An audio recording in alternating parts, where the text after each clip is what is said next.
Welcome back to the deep dive. Today, we are opening a file that I think a lot of people are afraid to look at. Oh, yeah. It's the file labeled, Everything I Thought I Knew About Starting a Business Might Be Wrong. It is a terrifying file to open, Yeah. but it's also incredibly liberating once you actually get into it. We are, of course, talking about The Lean Startup by Eric Ries.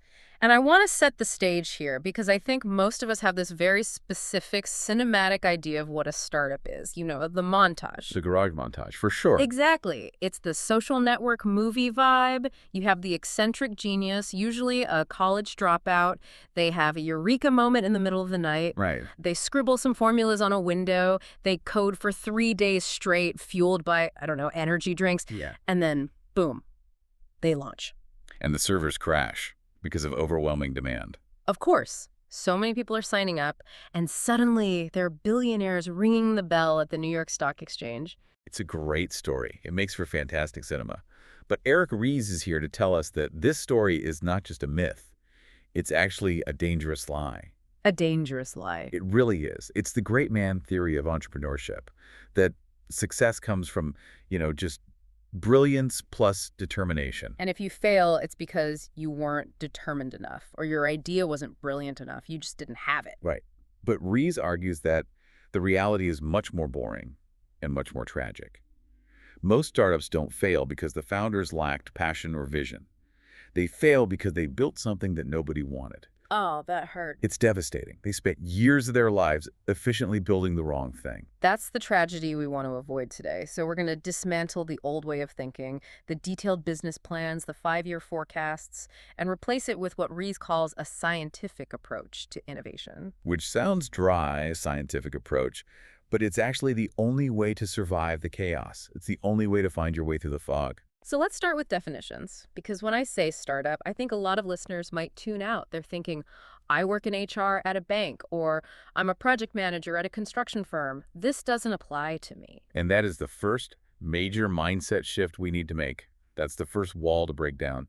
Ries defines a startup in a way that is incredibly broad.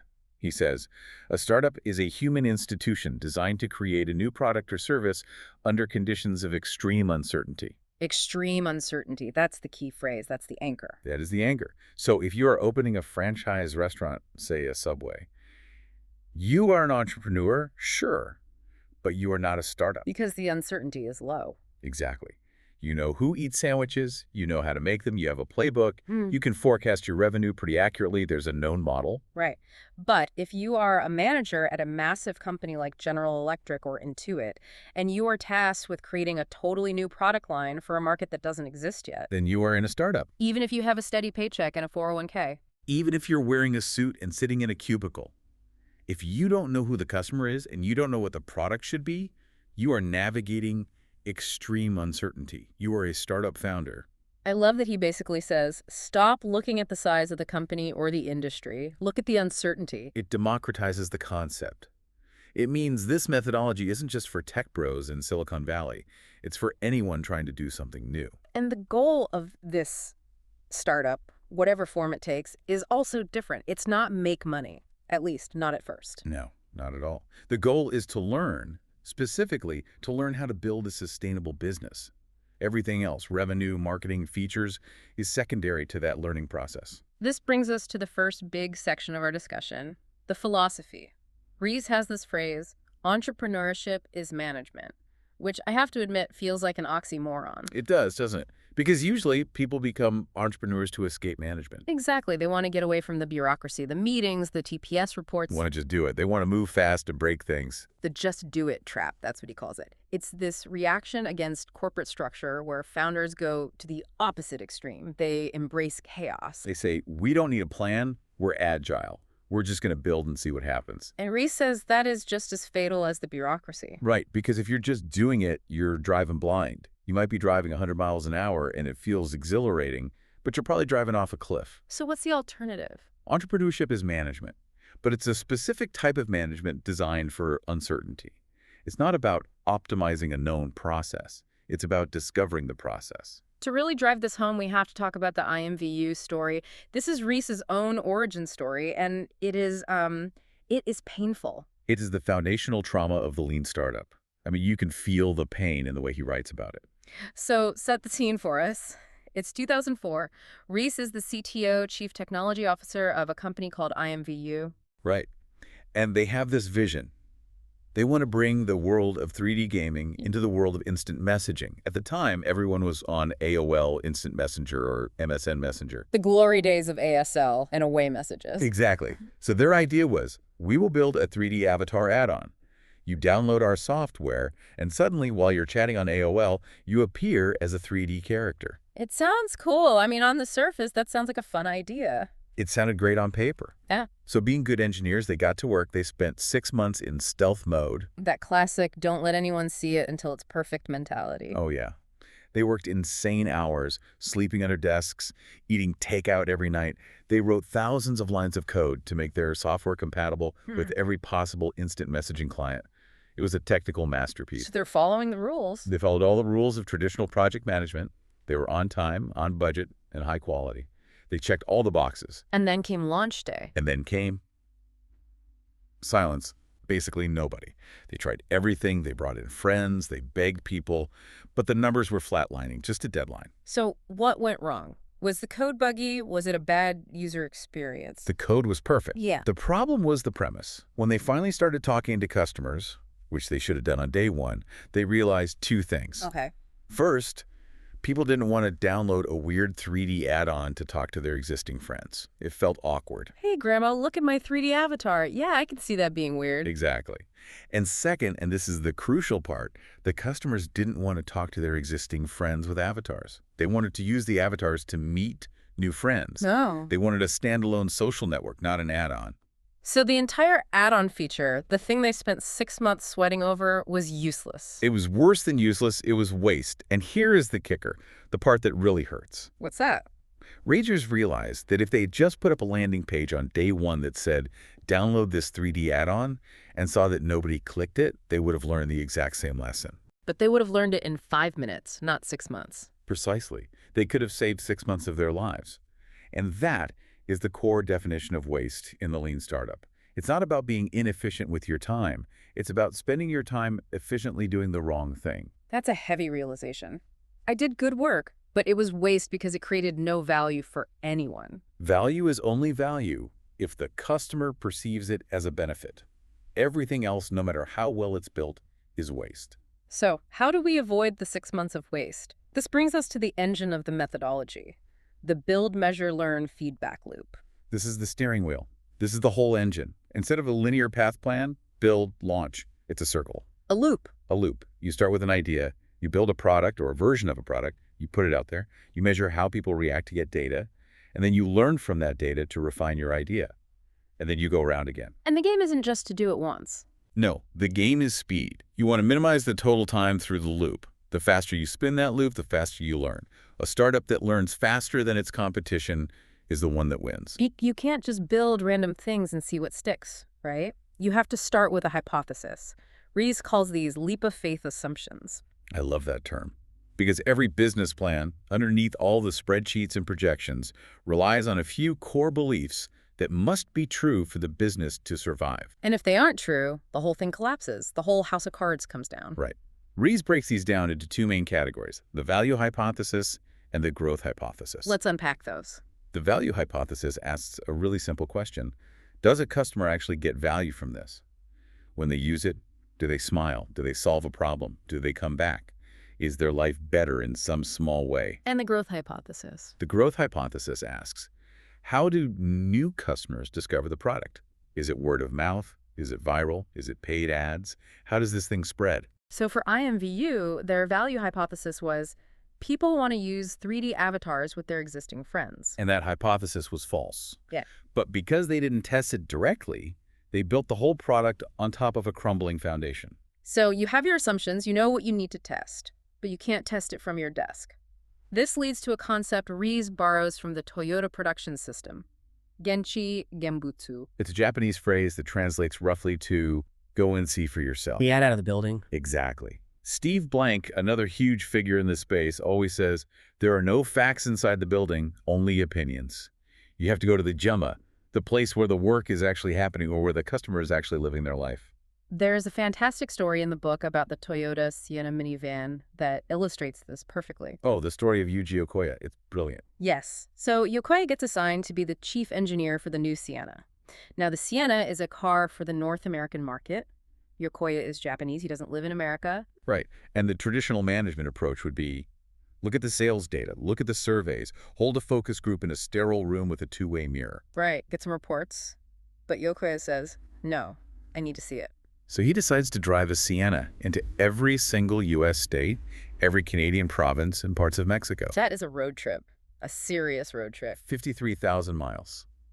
He's driving through small towns, big cities, highways, parking lots, and he's just observing. He's watching families get in and out of the car. And what did he find that the data missed? What did he see that a spreadsheet couldn't tell him? He found that while the parents, the adults, are the ones who buy the car, the kids are the ones who occupy the car. The kids rule the back seat. Exactly. He realized that if the kids were happy, the parents were happy. If the kids were miserable, the parents were miserable. The data might have said safety is priority #1. But the Genshi Gambutsu showed that keeping the kids quiet and occupied was actually the critical factor for a peaceful drive. So he changed the design based on that. Completely. He obsessed over the experience in the second and third rows. He added more cup holders, better entertainment systems, more space for their stuff. He effectively designed the car for the kids. Yeah. And the Sienna became a massive hit.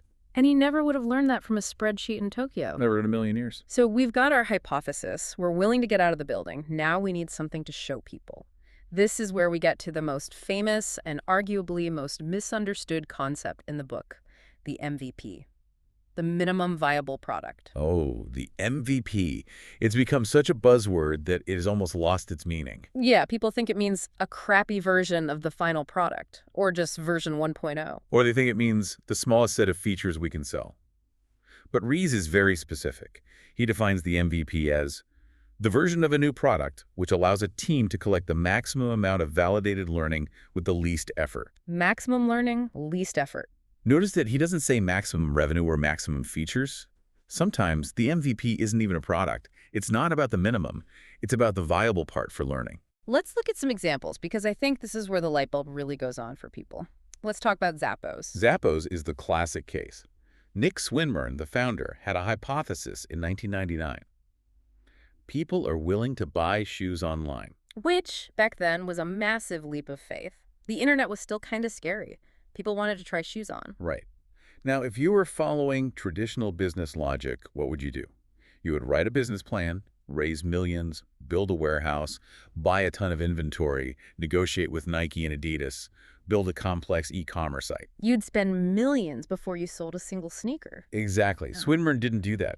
He went to his local shoe store. He asked the owner, "Do you mind if I take pictures of your shoes?" The owner probably looked at him like he was crazy, but said yes. So he's just a guy with a camera. That's his entire infrastructure. He puts the photos on a simple, ugly website. When someone clicked buy, he would literally run to the store, buy the shoes at full retail price, pack them up in a box, and drive to the post office to ship them. He is losing money on every single sale. He's paying full price plus shipping. But he wasn't trying to make a profit. He wasn't even trying to build a business yet. He was trying to answer one question: will people buy? And the answer was yes. He validated the fundamental business model with zero infrastructure. That is an MVP. Another one that blew my mind was Groupon. Groupon is hilarious. It's so low-tech.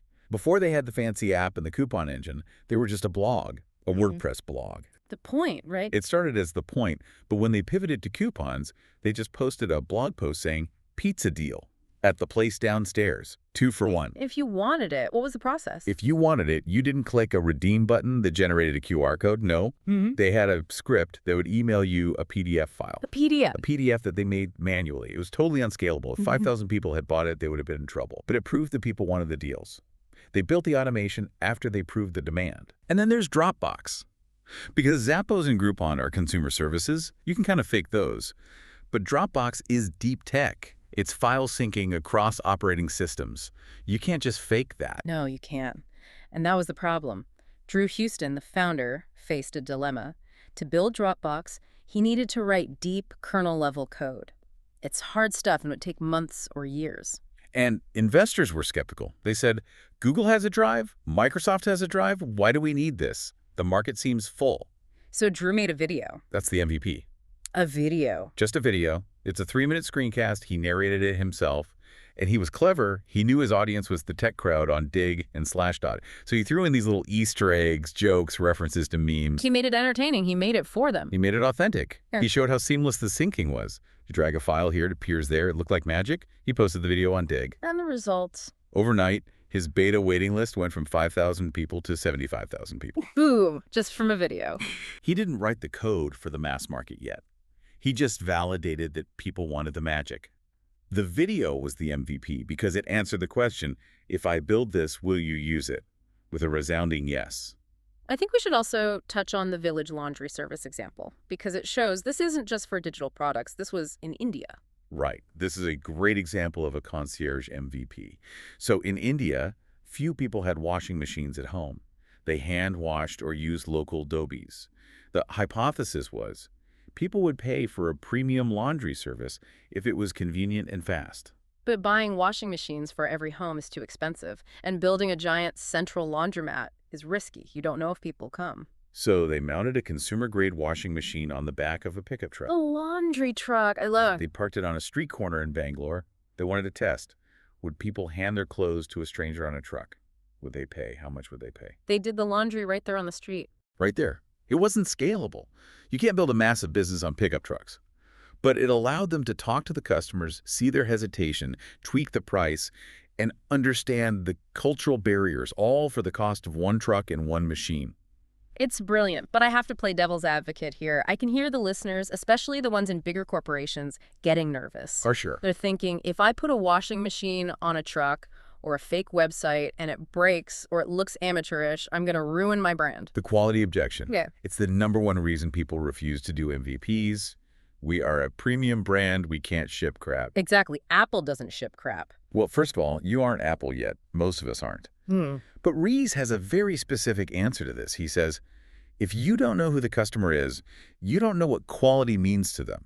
Go back to IMVU. Right. The engineers thought quality meant bug-free 3D rendering. But the customers didn't care about the rendering. They cared about the network.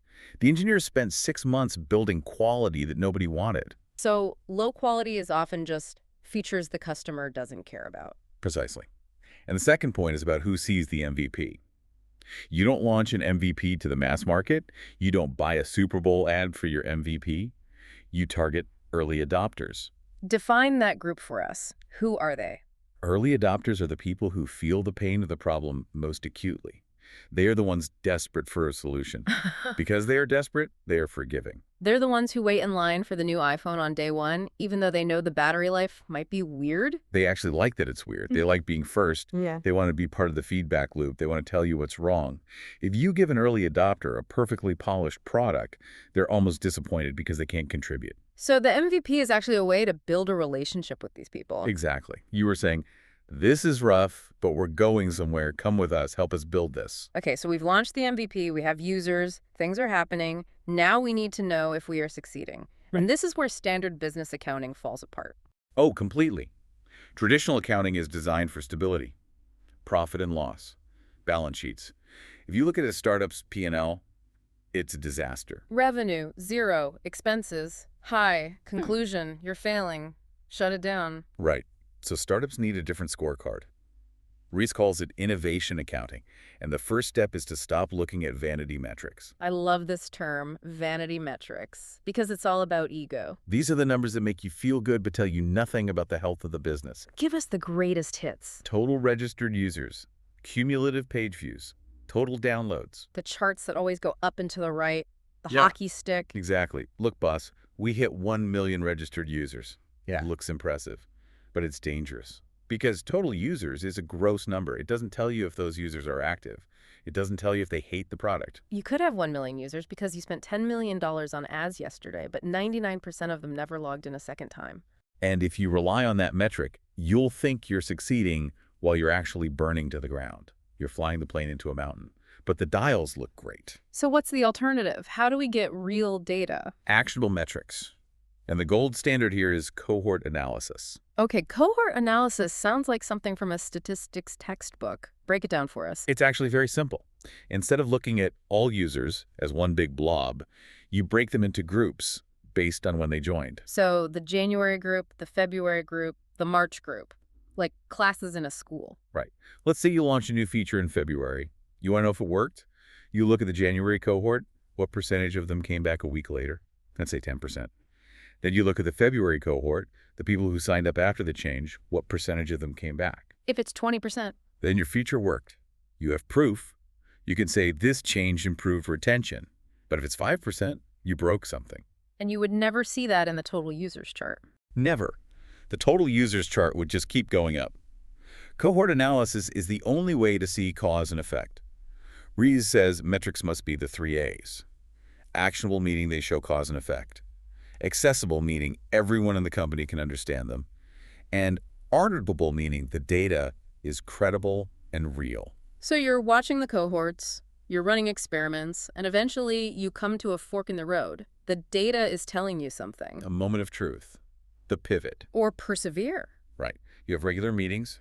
Ries suggests every few weeks where you look at the actionable metrics and ask, are we making progress? Is the hypothesis true? Are the numbers moving in the right direction? And if the answer is no? You pivot. Now, people often think pivot means give up and start a new company. Well, the shoe store failed. Let's open a bakery. That's not a pivot. A pivot is a structured course correction. It's keeping one foot grounded in what you've learned and moving the other foot to a new strategy. He gives a great example with a company called Wealthfront. Wealthfront is huge now, but they started as a company called Kaching. Which is a great name, by the way. It is. And Kaching was a game. It was a fantasy league for amateur investors. You played with fake money, but it tracked real market data. The hypothesis was that people wanted a fun, educational game about investing. And were they right? Did people want that? Sort of. People played the game. It was fun, but they weren't paying. It wasn't a huge business. However, when they looked at the data, they found something fascinating. What was it? Some of these amateur players, students, engineers, random people, were consistently beating the professional Wall Street fund managers. The amateurs were better than the pros. Exactly. So the founders realized the value isn't the game.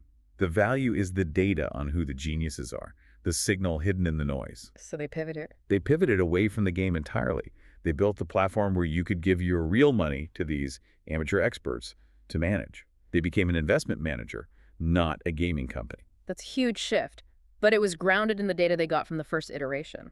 That's a customer segment pivot. Realizing you have the right product but the wrong customer, combined with a zoom-out pivot. They zoomed out from just a game to a whole financial platform. Let's talk about those types quickly. A zoom-in pivot is where a single feature becomes the whole product. Instagram is the famous one here. It started as Bourbon, a check-in app like Foursquare. It had a photo feature. People only use the photos, so they deleted everything else and just became the photo app. And a zoom-out pivot is the reverse. What you're building is just a feature of a larger product you need to create. The key is that a pivot is a failure of the strategy, not the vision. The vision is solve this problem. The strategy is how we do it. You change the strategy to save the vision. And doing this fast is critical because of runway. Yes. Usually startups think of runway as how much cash do we have left? We have $1 million, we burn $100K a month, we have 10 months. But Ries redefines it. He says runway is not measured in time, it's measured in opportunities. How many pivots do we have left? If it takes you 6 months to realize you're wrong, and you have 10 months of cash, you have one shot, one pivot. That's terrifying. The pressure is immense. But if you can get through the build, measure, learn loop in 2 weeks, you have 20 shots. You are much more likely to hit the target. This brings us to the operational side of the book. How do we actually go that fast? How do we build in small batches? Ries uses an analogy here that I actually tried at home because it seemed so counterintuitive, the envelope analogy. It messes with your brain, but it's pure physics. It's so good. So here's the setup. You have to stuff 100 newsletters into envelopes. You have to fold the paper, put it in, seal it, and stamp it. The intuitive way, the large batch way, is to do one task at a time for all 100. You fold 100 papers, then you stuff 100 envelopes, then you seal 100, then you stamp 100. It feels efficient. You get into a rhythm. You're like a robot on an assembly line. But Rise and Lean manufacturing theory says that single-piece flow is faster. You fold one, stuff it, seal it, stamp it, then move to the next. Why is that faster? It feels like it would be slower. 2 reasons. Right. One is subtle, the time it takes to move piles around. You're eliminating that. But the second reason is the killer. Rework. Imagine the scenario. Imagine you spend 20 minutes folding all 100 newsletters. You have a nice, neat pile. Then you pick up the first envelope to stuff it, and you realize the paper is slightly too wide. It doesn't fit. Oh no, my heart just sank. You have to unfold and refold all 100 newsletters. You have wasted 100% of your effort. Whereas with single-piece flow, You fold the first one, try to stuff it, realize it doesn't fit, you fix your fold, and the next 99 are perfect. You caught the error instantly. so applying this to software or product development. You don't write a 100-page design document, the folding, then write code for 6 months, the stuffing, then test for 3 months, the sealing. That's a large batch. If you made a mistake in the design, you won't find it for 9 months. Instead, build one tiny feature, code it, test it, release it. Find out if it works, then build the next one. This leads to continuous deployment. I mean, IMVU is releasing code to their live website 50 times a day. Which sounds insane to most people. It sounds like asking for a crash. It sounds completely reckless. It does, but they built an immune system. They had automated tests that ran constantly. If a developer wrote code that broke a test, the system would reject it. It wouldn't let it go live. But even with tests, things break. And this is where they use the and-on cord. Another Toyota classic. In a Toyota factory, there is a cord hanging above every station on the assembly line. If a worker sees a problem, a bolt that won't tighten, a scratch, anything, they pull the cord. And what happens? The entire factory stops. The whole line. That sounds incredibly expensive. You're stopping thousands of workers. It costs thousands of dollars a minute. But the philosophy is stop production so that production never has to stop. If you let that defect go, it becomes a problem down the line. It might mean taking the car apart later. It might mean a recall. By stopping now and fixing the root cause, you save massive time later. So at IMVU, if a bug got through, they stopped everything. They stopped all new changes, they fixed the bug, and they wrote a new test to ensure that specific bug could never happen again. They fixed the process, not just the product. They improved the immune system. Okay, so we've got the engine running, we're deploying fast, we're learning, now we want to grow. Ries talks about the 3 engines of growth. This is a really important section because often startups just think growth, marketing. But Ries says there are 3 distinct mechanical ways a business grows. You need to know which one you're building because they require different fuel. Let's run through them. Number 1, the sticky engine. This is for products designed to be used over the long term. Databases, subscription services, banks. The goal here is retention. You want customers to stick around. Right. The key metric is churn rate versus acquisition rate. If you acquire 100 customers a month, but 90 of them leave, churn, you are not growing. You have a leaky bucket. You have to focus on plugging the holes before you pour more water in. Number 2, the viral engine. This is the holy grail. Yeah. Growth happens as a side effect of customers using the product. Like Hotmail? Hotmail is the textbook example. They put, P.S. I love you. Get your free email at Hotmail at the bottom of every email sent. Every time a user sent an email, they were advertising the product. Tupperware is another one, a non-digital one. Yes, the Tupperware party. Yeah. Buy Tupperware, you host a party, your friends buy Tupperware. The customers are the sales force. The metric here is the viral coefficient. If every one customer brings in more than one new customer, you grow exponentially. And number 3, the paid engine. This is traditional business. You buy customers. You pay for Google ads, TV spots, or sales reps. And the math here is simple but brutal. Your lifetime value, LTV, how much profit you make from a customer over their life, must be greater than your cost per acquisition, CPA. If I pay $50 to get a customer and they only pay me $40, You are paying to go out of business. The more you grow, the faster you die. and Ries warns against trying to do all 3 at once. It's a common mistake. Yeah. We're going to be viral A&D sticky Andy run Super Bowl ads. Usually leads to confusion. You end up optimizing for nothing. Pick one engine that matches your product and tune it to perfection. As you grow, complexity increases, things break, people blame each other. Ries gives us a tool to handle this, the 5 whys. This is a root cause analysis tool. When something goes wrong, say the website crashes, our human instinct is to find a person to blame. It was Steve. Steve pushed the bad code. Classic Steve. But Ries says, if you fire Steve, you haven't fixed anything. The next engineer will make the same mistake. You have to ask why 5 times to find the systemic error. Walk us through the example he uses. A server failed. Okay, first question. Why did the server fail? Because a new subsystem was used incorrectly. Okay. Second why. Why was it used incorrectly? Because the engineer didn't know how to use it. Third. Why didn't he know? Because he was never trained on it. Number 4. Why wasn't he trained? Because his manager didn't believe in training new hires. They were too busy to train. And the fifth and final why. Why doesn't the manager believe in training? Because the company culture values coding and shipping features over planning and investing in people. Wow. So we started with a technical glitch, a server failing, and ended with a cultural problem. Exactly. The root cause wasn't the server, it was the lack of a training program. So the solution isn't reboot the server. The solution is implement a training program for all new engineers. Ries calls this proportional investment. You invest in the solution in proportion to the pain. If the server crash was a minor glitch, you do a minor fix. If it took the company down for 24 hours, you need a major fix like mandating training. And it prevents the five blames culture from setting in. It turns a crisis into an opportunity to upgrade your organization. You literally become stronger because you failed. We're in the final stretch here. I want to circle back to the big companies. We said at the beginning that Intuit and GE are startups too. But how do they actually do this? They have shareholders. They have quarterly targets. It feels impossible. It is very hard for them. Ries suggests portfolio thinking. A big company needs to manage a portfolio of bets, just like an investor. Some sure things, some risky things. Right. You have your sustaining innovation, making the existing cash cow 5% more efficient. But you also need disruptive innovation, searching for the next cash cow. And you can't manage them the same way. The metrics have to be different. That's the key. If you tell the disruptive team, show me a 5-year P&L or I won't fund you, you kill them. They can't predict the future. They need innovation accounting. Intuit solved this with the Island of Freedom. I love this story. So Intuit wanted to explore mobile taxes. This is years ago. The idea that people would do their taxes on a phone seemed insane. The screen is tiny. The forms are huge. It's a compliance nightmare. Everyone said it was impossible. But Intuit leadership created a small team, I think it was just 5 people, and gave them an island of freedom.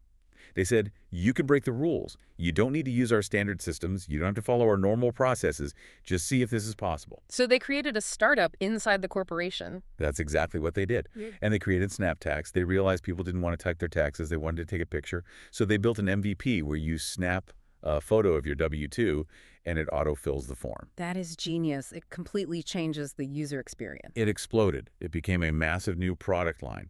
But it only happened because they were allowed to operate like a startup, testing, failing, iterating inside the belly of the beast. Proving that elephants can dance. If they learn the steps, if they're allowed to. So let's zoom out to the big picture, the outro. Why does all of this matter? Eric Ries ends the book on a surprisingly philosophical note. He does. He talks about how, for most of human history, our problem was productivity. We didn't know how to build things. We starved because we couldn't grow enough food. We were cold because we couldn't build enough houses. The challenge was capacity. Right.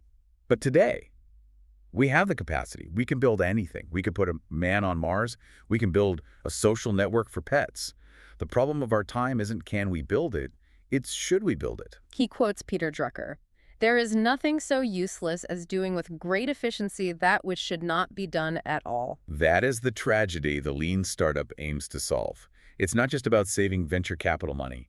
It's about saving human potential. Think about the engineers at IMVU, sleeping under their desks, missing time with their families, pouring their hearts into that code, and it was all waste. That is a waste of life.